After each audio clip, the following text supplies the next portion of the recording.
ஞானானந்தமயம் தேவம் நிர்மலஸ்படிகாகிருதிம் ஆதாரம் சர்வ வித்யானாம் ஹயக்ரீவம் உபாஸ்மகே. நெக்ஸ்ட் ஜென் யூடியூப் சேனல் நேயர்களுக்கு அஸ்ட்ரோ KS ஐயங்காரின் பணிவான நமஸ்காரங்கள். மாத பலன் விஸ்வாவசு வருஷம் தை மாதம் 15/1/2026 12/2/2026 வருடம் உண்டான பலன்கள். மாத பலன்னு சொல்லும்பொழுது மாத கிரகங்களான சூரியன், செவ்வாய், புதன் மற்றும் சுக்கிரனுடைய மாறுதல்களை வச்சு சொல்லக்கூடிய பலன்கள். இந்த மாதத்தில் வரக்கூடிய கோள் சாரம் என்ன, இந்த மாதத்தில் வரக்கூடிய விசேஷ நாட்கள் என்ன அப்படின்றத பார்க்கலாம். முதல்ல இந்த மாதத்தில் வரக்கூடிய கோள் சாரம் என்ன அப்படின்றத பார்க்கும்பொழுது, காலபுருஷ தத்துவத்தின் 3வது ராசியான மிதுன ராசியில் குரு வக்கரகதி அடைகிறார், வக்கரத்தில் இருக்கார்.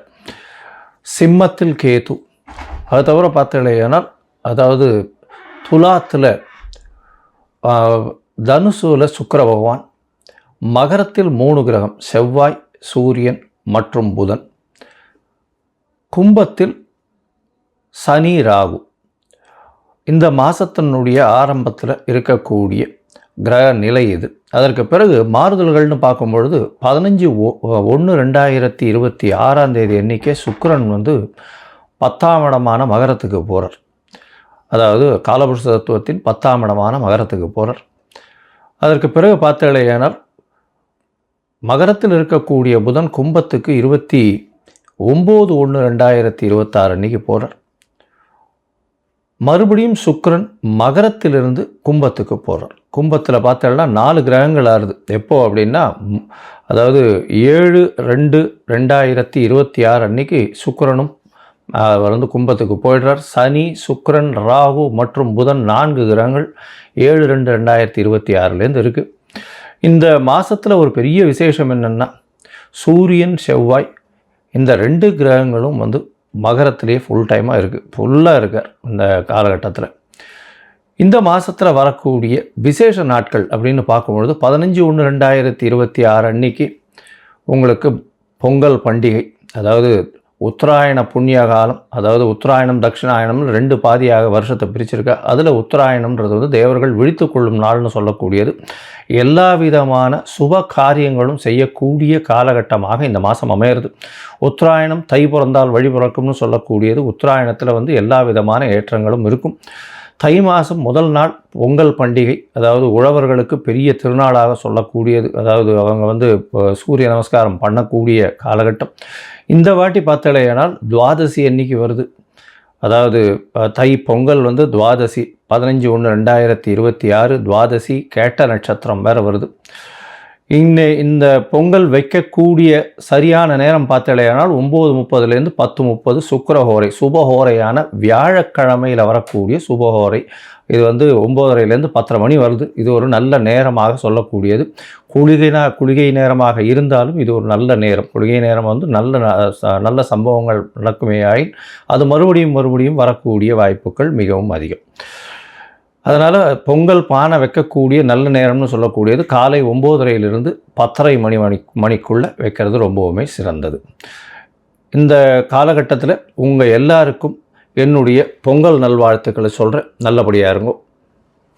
இந்த மாதத்தில் வரக்கூடிய மற்ற விசேஷங்கள்னு பார்த்தோம்னா 16ஆம் தேதி பிரதோஷம், காணும் பொங்கல்னு சொல்லுவா. அது தவிர மாட்டுப்பொங்கல், இது எல்லாம் 16ஆம் தேதியே. அதுக்கப்புறம் வள்ளுவர் தினம், இதெல்லாம் வருது. அது தவிர பார்த்தீங்கன்னா இந்த மாதம் 25/1/2026 அன்றைக்கி ரத சப்தமி, சூரியன் தேர் சக்கரம் திரும்பக்கூடிய நாள். அன்னியிலிருந்து வெயில் ரொம்பவும் அதிகமாகக்கூடிய காலகட்டம்.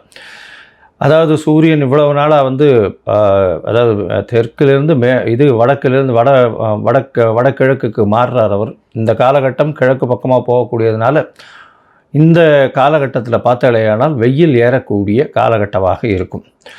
26/1/2026 நம்மளுடைய அதாவது ரிப்பப்ளிக் டே. அதாவது இந்தியா சுதந்திரம் வாங்கி அதுக்கப்புறம் ரிப்பப்ளிக் 1950 வாங்கினது. இப்போ 2026ஆம் வருஷம் இப்போது ரிப்பப்ளிக் டே. இது ஒரு பெரிய விசேஷம்.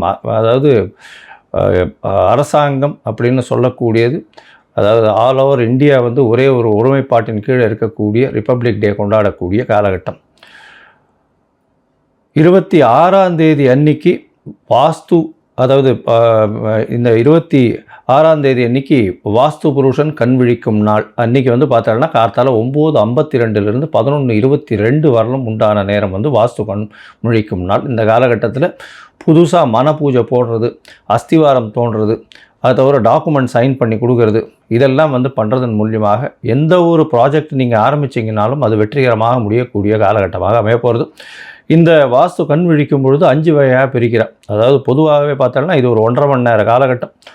18 நிமிஷமாக 5 மணி நேரமாக பிரிக்கிறார். 5 வகையாக பிரிக்கிறார். அதாவது வாஸ்து புருஷன் கண் விழித்து அவருடைய காலை கடன்கள் செய்யக்கூடியது, பிறகு குளிக்கக்கூடிய ஒரு 18 நிமிஷம், அதற்கு பிறகு போஜனம் செய்யக்கூடியது, அதாவது அதற்கு பிறகு வந்து பூஜை செய்யக்கூடியது, பிறகு போஜனம் செய்யக்கூடியது, அதற்கு பிறகு தாம்பூலம் தரிக்கக்கூடியது.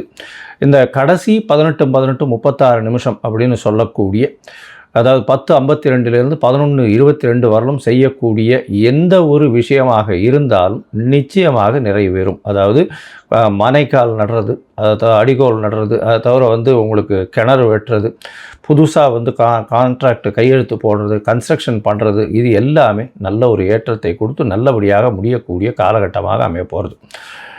இந்த மாதம் பார்த்தாலேயானால் பௌர்ணமி வருது. அதாவது மிகப்பெரிய விசேஷம். தை பௌர்ணமி அப்படின்றது வந்து மிகப்பெரிய ஏற்றமான காலம். தை அமாவாசையும் பெரிய விசேஷம். ஏன்னா உத்தராயண புண்ணிய காலத்தில் வரக்கூடிய முதல் அமாவாசை தை அமாவாசை. 18/1/2026 தை அமாவாசை. பித்ருக்களுக்கு செய்ய வேண்டிய கர்மாக்களை செய்கிறது உங்களுடைய சந்ததியினரை நல்லபடியாக வழியேற்றி செல்லக்கூடும்.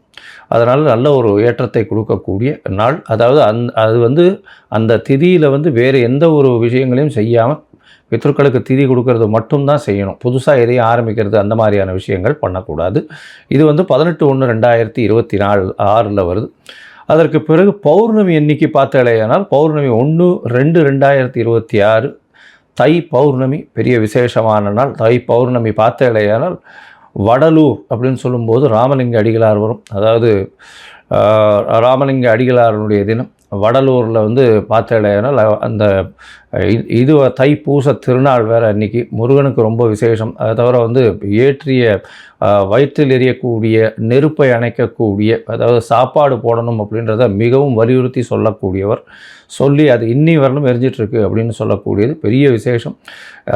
அதாவது உணவு தானமாக கொடுக்கறது, சாப்பாடு தானமாக கொடுக்கறது, பசி அற்ற நிலை எல்லாருக்கும் இருக்கணும், யாரும் பசித்து இருக்கக்கூடாது அப்படின்றத வந்து எடுத்து நல்லபடியாக சொன்னது. சரி, இந்த மாதம் அதாவது தை மாதம் ஒரு ராசிக்கும் என்ன வகையான மாற்றங்கள் ஏற்றங்கள் இருக்குது அப்படின்றத பார்ப்போம். அதற்கு முன்னாடி என்னுடைய மொபைல் நம்பர் கீழே ஸ்க்ராலிங்கில் போயின்னு இருக்கோம். உங்களுக்கு அஸ்ட்ராலாஜிக்கல் கன்சல்ட் வேணும்னா எனக்கு காண்டாக்ட் பண்ணுங்க. உங்களுடைய பெயர், பிறந்த நேரம், பிறந்த தேதி, பிறந்த வருடமோட போடுங்க. உங்களுடைய தாய் தந்தையார் பெயரும் போடுங்க. Date, time, place of birth, அதை தவிர உங்களுடைய பேரண்ட்ஸ் நேம் இது வரலாம் போடுங்க. உங்களுடைய ஜாதகத்தை போட்டு சந்தி இருக்கான்றதை பார்த்துட்டு அதற்கு பிறகு உங்களுக்கு நான் அப்பாயின்மெண்ட்டு கொடுக்குறேன். உங்களுக்கு அப்பாயின்மெண்ட்டை நீங்கள் இந்த டேட்டு டைம் போட்டதுக்கப்புறம் வந்து என்னுடைய கட்டணம் என்னென்னு சொல்கிறேன். அந்த கட்டணத்தை செலுத்தி அப்பாயின்மெண்ட் வாங்கிக்கோங்க. அதுக்கப்புறம் உங்களுக்கு அப்பாயின்மெண்ட்டும் போது உங்களோட பேசுகிறேன். சரி, இப்போ மேஷம் முதல் மீனம் வரை தை மாதம் ஒரு ராசியாக எப்படி இருக்குன்றதை பார்க்கலாம். தனுசு, மூலம், பூராடம், உத்திராடம் இந்த 3 நட்சத்திரம் 9 பாதங்களை கொண்ட ராசி. ராசியின் அதிபதினு சொல்லக்கூடியவர் குரு பகவான். ராசிக்கு சமசப்தமத்தில் இருக்கார், வக்கரகதியில் இருக்கார். வக்கரகதியில் இருந்தாலும் உங்களுடைய ராசியை பார்க்கறதுனால உடல் நலத்தில் நல்ல ஒரு ஏற்றம் இருக்கக்கூடிய காலகட்டமாக இருக்கும். இப்போ மார்கழி மாதமும் முடிஞ்சுடுத்து, தை மாதம் வந்துடுத்து, திருமணத்திற்கான நேரம் வந்துவிட்டது. திருமணத்திற்கு பார்த்து கொண்டிருப்பவர்களுக்கு கண்டிப்பாக திருமண பாக்கியம் ஏற்படக்கூடிய வாய்ப்புகள் நிச்சயமாக உண்டு. இந்த மாதத்தில் பார்த்தாலேயானால் கல்யாணம் பண்ணுறதுக்கு வாய்ப்புகள் மிகவும் அதிகம். உங்களுடைய ராசிநாதனே ராசிக்கு 7ஆம் இடத்துல போய் இருக்கிறது பெரிய விசேஷம். அதை தவிர பார்த்தாலேயானால் 7, 10 அதிபதினு சொல்லக்கூடிய புதனும் வந்து உங்களுடைய ராசிக்கு 2ஆம் இடம் குடும்பஸ்தானத்தில் இருக்கார். குடும்பத்தில் நல்ல சந்தோஷமான இனிமையான நினைவுகள் இருக்கும், இனிமையான விஷயங்கள் நடக்கும். ஏன்னா சுக்கிரனும் சேர்ந்து இருக்கார், செவ்வாயும் உச்சம் பெற்று போயிருக்கார். அதாவது உங்களுடைய ராசிக்கு 5ஆம் அதிபதியும் 2ஆம் இடத்துல இருக்கிறது பெரிய விசேஷத்தை கொடுக்கக்கூடிய காலகட்டம். ஆனால் பேச்சில் கொஞ்சம் கடுமை இருக்கக்கூடிய வாய்ப்புகள் உண்டு. அதனால் பேச்சில் ரொம்ப ஜாக்கிரதையாக இருக்கும். நீங்கள் பேசக்கூடியதை தவறாக புரிந்து கொள்ளக்கூடிய வாய்ப்புகள் நிச்சயமாக உண்டு. உங்களுடைய ராசிக்கு பார்த்தோன்னா 2ஆம் இடத்துல வந்து சூரியன், செவ்வாய், புதன் மற்றும் சுக்கிரன் 4 கிரகங்கள் இருக்குது. அதாவது மாத கிரகங்கள்னு சொல்லக்கூடிய 4 கிரகங்களும் அங்கே இருக்குது இந்த மாதம் ஆரம்பித்த உடனேலேருந்து. அதனால் 2ஆம் இடம் தனம் அதிகமாக வரும், பண வரவிற்கு பஞ்சம் இருக்காது. ஆனால் பேச்சில் ரொம்ப ஜாகிரதையாக இருங்க. குடும்பத்தில் பேச்சினால் உங்களுடைய வந்த பணத்தினுடைய இயல்பு கெட்டு போயிடும். அதாவது பொருள் அதிகமாக வந்தாலும் அதை அனுபவிக்கக்கூடிய மனசு வந்து பேச்சு இனிமையாக இருந்தால் மட்டும்தான் வரும். அது இல்லாமல் போச்சுன்னா நிச்சயமாக உங்களோட வீட்டில் வந்து பிரச்சனைகள் வரக்கூடிய வாய்ப்பு. எப்போது பேச்சின் மூலியமாக பிரச்சனை வரும். முடிஞ்ச வரலும் பேச்சை குறைக்கிறது ரொம்பவுமே நல்லது. உங்களுடைய ராசிக்கு பார்த்தீங்கன்னா முயற்சிகளில் வெற்றி அடையக்கூடிய வாய்ப்புகள் உண்டு. அதுவும் வந்து இந்த ப்ரொஃபஸர்ஸு, டீச்சர்ஸு, எழுத்து பணியில் இருக்கிறவங்க, அதை தவிர பாடலாசிரியர்கள், கதை ஆசிரியர்கள், இவங்களுக்கெல்லாம் வந்து இப்போ நல்ல ஒரு ஏற்றமான காலமாக இந்த காலகட்டம் அமைய போகிறது.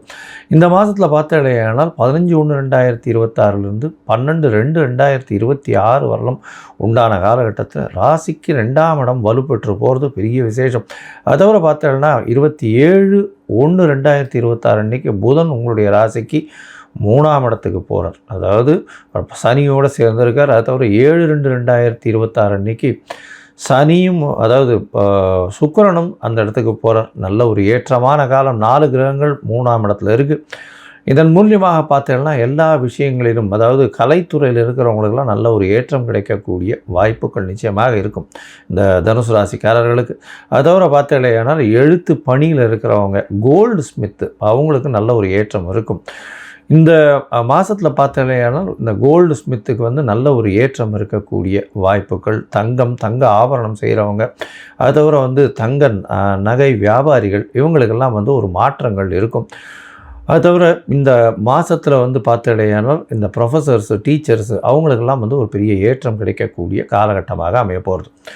மொத்தத்தில் பார்க்கும்பொழுது இந்த தனுசு ராசிக்காரர்களுக்கு ஏற்றமான காலம். திருமண பாக்கியம் உண்டு. பார்ட்னர்ஷிப் தொழிலில் வந்து ஒரு நல்ல ஏற்றம் இருக்கும். பார்ட்னர்ஷிப் தொழிலில் வந்து எல்லா விதமான வெற்றிகள் உண்டாகும். பண வருமானம் அதிகமாக இருக்கக்கூடிய காலகட்டமாக இருக்கும். பண வருமானம் அதிகமாக இருக்கும். ஆனால் பேச்சில் சற்று நிதானம் தேவை. பேச்சு கடுமையாக வரக்கூடிய வாய்ப்புகள் நிச்சயமாக உண்டு. உங்களுடைய ராசிக்கு பார்த்தலையானால் 9 அதிபதி 2ஆம் இடத்துல இருக்கார். அதாவது தர்மகர்மாதிபதினு சொல்லக்கூடிய 9 அதிபதிகள் 2ஆம் இடத்துல போய் இருக்கிறதுனால பணம் வந்து, அதாவது பொது வாழ்வில் இருக்கிறவங்களுக்கு பண வருமானம் அதிகமாக இருக்கும். எடுத்த காரியங்கள் வெற்றி பெறக்கூடிய வாய்ப்புகள் நிச்சயமாக இருக்கும். இருந்தாலும் பேச்சில் கட்டுப்பாடு தேவை. ஜாகிரதையாக இருங்க. தடித்த சொல்கள் வரக்கூடிய வாய்ப்புகள் உண்டு. ராசிக்கு 3ஆம் இடமும் வலுப்பெற்று போகிறது. 27-28 தேதிக்கு மேலே பார்த்தோம்னா 3ஆம் இடமும் வந்து வலுப்பெற்று போகிறது. இளைய சகோதரர்கள் மூலியமாக நல்ல ஒரு ஏற்றம் கிடைக்கக்கூடிய காலகட்டமாக அமையும். எழுத்து பணிகளில் இருக்கிறவங்களுக்கு நல்ல ஒரு வெற்றி வரக்கூடிய வாய்ப்புகள் நிச்சயமாக இருக்கும். அதோடு பார்த்தோம்னா தங்க வியாபாரிகள், இந்த மாதிரியான விஷயங்கள்ல நல்ல ஒரு ஏற்றம் இருக்கும். ப்ரொஃபஸர்ஸு, டீச்சர்ஸு, அதை தவிர டியூஷன் சொல்லிக் கொடுக்கக்கூடிய வாத்தியார்கள், இவர்கள் எல்லாருக்குமே பெரிய ஏற்றம் கிடைக்கக்கூடிய வாய்ப்பு. பேங்கிங் இண்டஸ்ட்ரியில் இருக்கிறவங்களுக்கு நிச்சயமாக ஒரு பெரிய ஏற்றம் இருக்கக்கூடிய வாய்ப்புகள் நிச்சயமாக உண்டு. இந்த மாதத்தில் உங்களுடைய முயற்சிகள் எல்லாமே வெற்றி பெறும். ஏன்னா தனுசு ராசிக்காரர்களுக்கு உடல் நலத்திலையும் நல்ல ஒரு ஏற்றம் இருக்கும். தாயின் உடல் நலத்திலையும் நல்ல ஒரு ஏற்றம் இருக்கும். தந்தையின் உடல் நலத்திலையும் நல்ல ஒரு ஏற்றம் இருக்கக்கூடிய வாய்ப்பு உண்டு. இந்த மாதத்தில் உங்களுடைய முயற்சிகள் எல்லாமே வெற்றி பெறும். இருந்தாலும் சில நாட்கள் உங்களுடைய முயற்சிகளை தள்ளி போகிறது நல்லதுன்னு சொல்கிறோம். அந்த சில நாட்கள் அப்படின்னு சொல்லக்கூடியது சந்திராஷ்டம நாட்கள். சந்திரன் 8ஆம் இடத்துல மறையும் பொழுது சந்திராஷ்டமம்னு சொல்கிறோம். இந்த காலகட்டம் வந்து 31/1/2026 2/2/2026 வரலும் இருக்குது.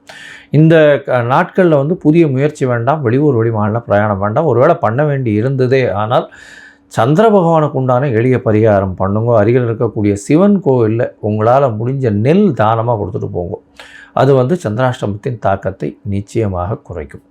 சரி, இந்த மாதம் வந்து உங்களுக்கு எல்லா விஷயங்களுமே ஏற்றமாக இருக்குது. கவலைப்பட தேவையில்லை. இருந்தாலும் உங்களுடைய கோச்சாரம் நல்லபடியாக இருந்தும் தசாபுக்தி சரியில்லை அப்படின்னா நீங்கள் போக வேண்டிய கோவில் வந்து பார்த்தோம்னா தட்சிணாமூர்த்தியை போய் வழிபட்டு வாங்க. தட்சிணாமூர்த்தியை போய் வழிபட்டு வர்றதன் மூலியமாக, அதுவும் வந்து ஒரு மஞ்சள் கலர் துணி, வஸ்திரம் வந்து தானம் கொடுத்துருவாங்க. எலுமிச்சம்பழம் கொண்டு போய் கொடுங்க. நெய்யில் வந்து விளக்கு ஏற்றுங்க. 3 விளக்கு நெய்யில் ஏற்றிட்டு வாங்க. உங்களுக்கு வரக்கூடிய எல்லா பிரச்சனைகளும் நிச்சயமாக விலகும். இந்த தனுர் ராசிக்காரர்களுக்கு மிகப்பெரிய ஏற்றமான விஸ்வாவசு வருஷம் தை மாதம் அமையும் அப்படின்னு நாங்கள் சொல்கிறோம்.